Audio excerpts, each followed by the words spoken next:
Restez fidèles au programme de Sénégal 7 l'actualité à temps réel mbokk yi ñu ngi leen di nuyu di leen safoo te di leen ndamoo di am mbégte ak kontaan te dellu soit ak yéen pour un grand entretien exclusif avec un très grand monsieur une icône du paysage audiovisuel au Sénégal taskatu xibaar la sunu doyen la di sunu kilifa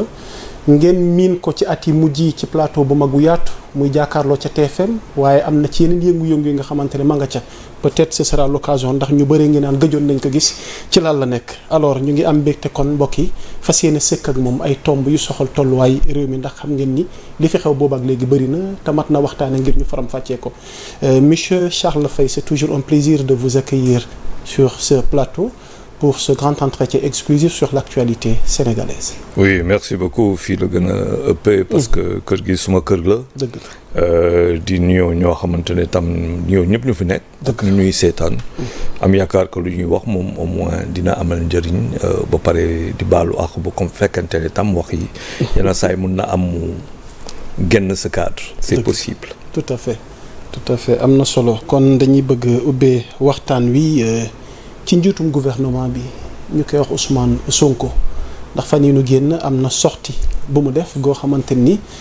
am na polémique gu mu jur ci askan wi ku ci nekk di ci amal sa gis-gis bi ci mujj te mu jëm ci partim mais mu jëm ci nguur gi fi nekk bàyyiwul presse bi ba ci magistrat yi daanaka dikkaat na ci secteur yi bëri yi nga xamante ni ñoom ñoo jëm ci réew mi d'abord dama lay bàyyi sa appréciation ci bi nga gisee boobu la sortie laataa ñuy ñëw pàcc par pàcc ci point yi nga xamante ni soulevé na ko ci biir sortie bi. waaw mun nañ ci yokk aussi les hommes d'affaires parce que. wax hommes d'affaires itam jël nañ ci seen wàll. waaw boo mënee xool affaire bi war ko analyser pàcc yu bëri am na si. parce que wax boobu bu muy am daa fekk. wax baa ngi ñëw après 2 points centraux yoo xamante ni ci communication la am ñaari points centraux yi ñu jàpp benn bi moo doon Badara Gadiaga moom lañ doon wax ci semaine bi quasiment semaine bi yëpp moom rek lañ doon wax ba nga xamante ne képp soo déggee yenn sites yi wax nañ ko képp koo xamante ne da ngay dugg bu dee Sénégalais ngay recherché Badara Gadiaga moo jël paie moom rek lañ doon wax ci gannaaw loolu président de la république bés boo xamante ne Badara Gadiaga moom lañu ko woo pour mu dem uyu ci bés boobu président de la république Bassirou Diomaye Faye am jotaay bu am solo ak ay nattaangoom fële Amérique ci Washington war a daje ak le président américain Donald Trump ci biir ñaari communication yi ba léegi Badara Gadiaga fësal nañ communication parce que du woon c'est à son corps défendant du moom moo ko bëggoon ñi situation bi moo ko indi ba moom rek la ñuy wax ci kaw loolu nga gis Badara Gadiaga ci kaw la nekk yàlla ak yàlli président de la république te président de la république lu mu doon doxal am na solo nga teg ci kaw loolu ay waxtu passé rek président Pastef jël kaddu gi au nom de son parti ñëw wax mu nekk beneen communication bu ñëw war a fay communication Badara Gadiaga war a fay communication président moom ba som gën a fës looloo tax ñu toog fi di jàkkaarloo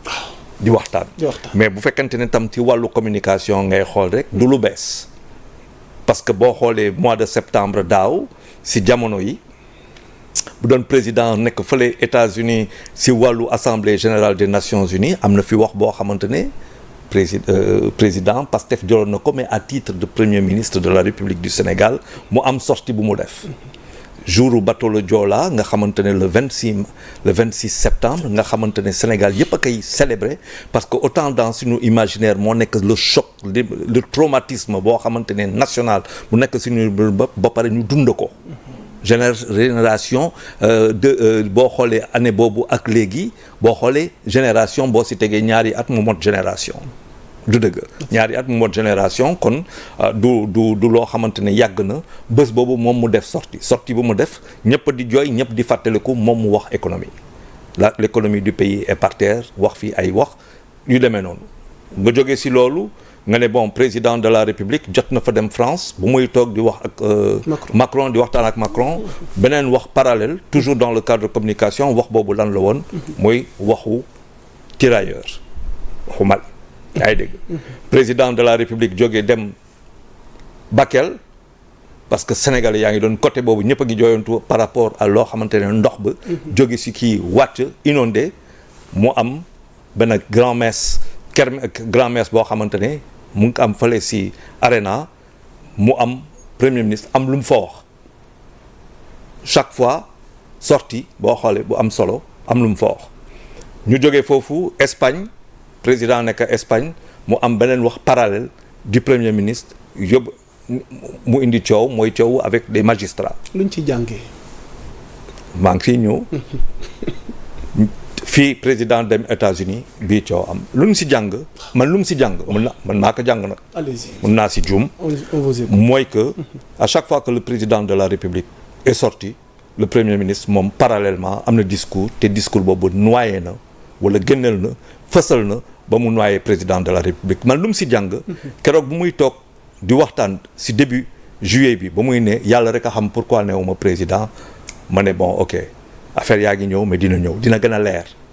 donc day justifier un certain nombre de choses un certain nombre de démarches jeudi bi mu gën a leer ñu responsabilité ma xam ne nag aussi dafa am loo xamante ne ma xool ko bu baax muy wax ak ay nitam waa PASTEF ñëpp di ko seetaan parce que c'était ouvert canal ouvert la ñëpp di ko seetaan ma toog déglu ko bu baax déglu tam lu mu waxul ba pare xoolaat ko bu baax a baax a baax mu jox ma impression mun naa juum mu doon koo xamante ne il se sent trahi maanaam tey lu ngay dawal nii yëpp Bassirou Diomaye Faye donte président de la République la mais man maa ko def mbuba bu nga yor tey man maa ko moom et j'ai senti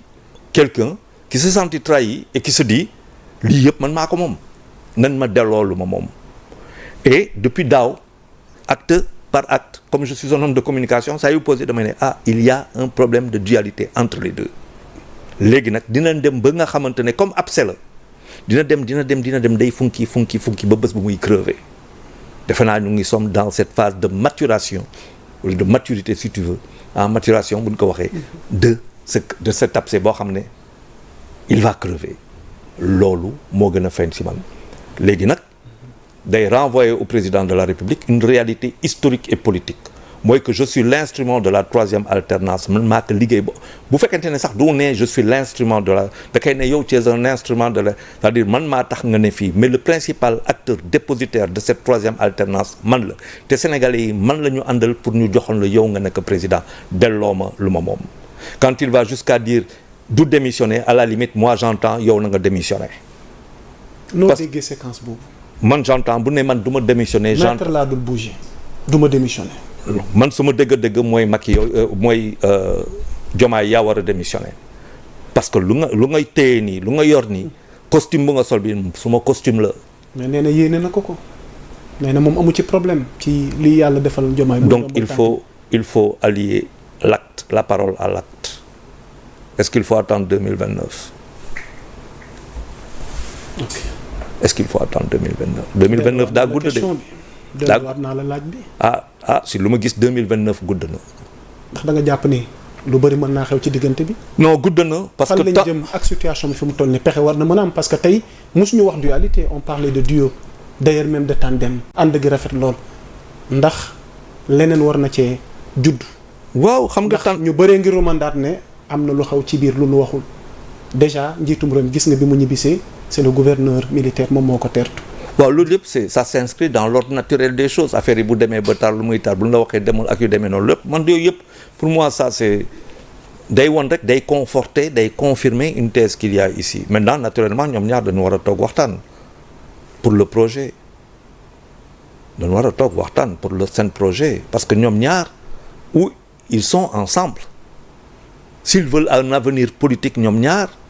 faut que ñoom ñaar ñu déggoo si pacte ñu déggoo le véritable patron kan la aux yeux de ñoo xamante ne ñoo voté aux yeux des Sénégalais il est clair que le véritable patron c'est Ousmane Sonko léegi nag le costume présidentiel il se trouve que xëy na le président le porte très bien et ça Ousmane ça peut lui poser un problème et l'appétit vient en mangeant ça peut lui poser problème donc ñoom ñaar ils ont intérêt pour notre pays ñu toog waxtaan ñoom ñaar pour sauver le projet maintenant boo xoolee ci beneen démarche bi toog waxtaan ak waa parti ba muy PASTEF muy remobiliser toutes les troupes pour dire quoi qu'il a dit ak lu mu munti demee le patron c'est moi. À quelle fin? Mais il y a un projet qui va naître dans le projet. Il y a un projet national qui est le projet qui a été vendu aux Sénégalais pour que ñu élire Bassirou Diomaye Faye mooy Diomaye mooy Sonko mooy Diomaye mais loolu dañ ko doon jaay Sénégalais yi mais dans les faits ce n'est pas vrai parce que le pouvoir ne se partage pas et le premier ministre l'apprend à ses dépens maanaam moom deful lii yëpp pour nekk premier ministre Diomaye boo xam ne day topp Diomaye daa def lii yëpp pour que Diomaye nekk président ba pare di topp moom lu mu bëgg parce que quand Diomaye va en France par exemple et que le premier ministre téye benn discours contradictoire mooy que premier ministre moom projet bu mu am par rapport à la France ça veut dire pour mun fàtte qu'il est révolutionnaire quand même et que donc moom il n'a pas envie xëy na que rapport yo nekk sous format boobu moom il a envie de notre rapport bu fekkente ne moom gisu ko noonu donc il rappelle au président Diomaye Faye que le vrai patron c'est lui maintenant il demande à porter les habits et à la limite man lu ma dégg mooy Diomaye demal sa yoon man loolu laa dégg mun naa ma juum na mais dégg-dégg bu ma am mooy le patron c'est moi c'est pas toi Diomaye. dama dégg ci ces kàddu monsieur Faye nga ne il s'est senti trahi par rapport à quoi parce que dem na ba ci biir waxtaan wi ne am na loo xam ne ba continuer di am dafa fekk ne Diomaye moo ko nangu am na loo xam ne nañ ko delloo ndax léegi mbir yi dàkk. xam nga toog les affaires sont claires pour moi depuis très longtemps avant que mu am clair na sam bopp ba avertir fii Sénégal 7 n'est-ce pas donc lii dara bettuma ci il faut que ñu nangul Sénégalais ñu nangul Sonko benn affaire il est l'artisan du changement loolu il faut que ñu nangul ko maintenant xam nga lan mooy affaire ba mooy que le pouvoir ne se partage pas le président ce n'est pas Sonko il est le premier ministre et dans la constitution lu mu bindee mbir gi mooy que premier ministre président moo koy nommé premier ministre sous les directives les instructions du président de la République lay donner corps sous sa directive mais dans le projet le président le projet ak c'est pas Diomaye c'est Sonko